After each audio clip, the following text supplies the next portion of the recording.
Well, hi, East U Husky Pups.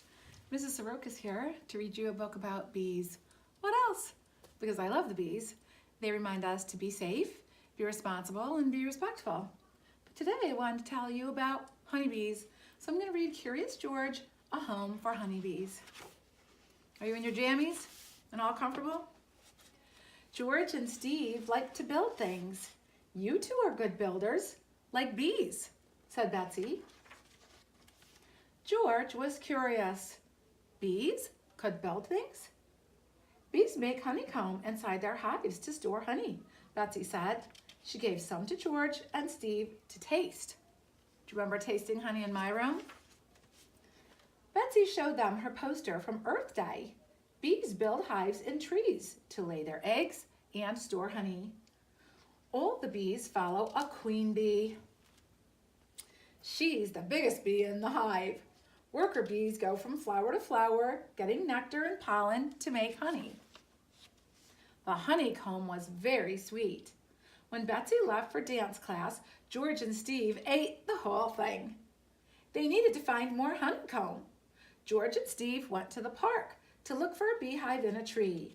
Be careful, bees can sting, Steve said. George could not find a hive, but he found something else. He saw a beekeeper at the Earth Day festival at the park.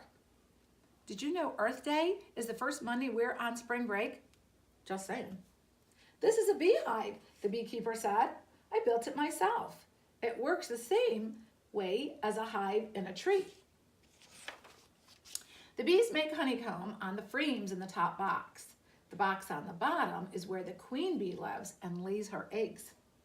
You can build your own beehive, the beekeeper said. Then you can get more honeycomb. They went back to George's house to get started. Steve drew plans for the hive. George thought building boxes would take a long time. George tried to use drawers. Some drawers didn't fit together. But a kitchen cabinet would make a great beehive. Surely the man with the yellow hat would not mind. George knew where to get frames. He and Steve put all the parts together. Their beehive was ready to go back to Betsy's house. Now they needed to find some bees. George had an idea. Maybe if their hive had flowers, the bees would move in. But just then, Betsy came home. I'm sorry, we ate all your honeycomb, said Steve. We built you a hive to make more. Steve and George were worried Betsy would be angry, but instead, she looked happy. This is the best present ever, Betsy said. Besides, that piece of honeycomb was for you. I've got a lot more. What a relief. Betsy's project was not ruined, and there was more honeycomb. Everyone was happy. Well, almost everyone. This is a little bit of a mess. I hope that while you're off school this vacation, you might do some Earth Day activities. Maybe you'll go outside and find some spring flowers and maybe even some bees. But remember, keep your distance. They do sting. Good night.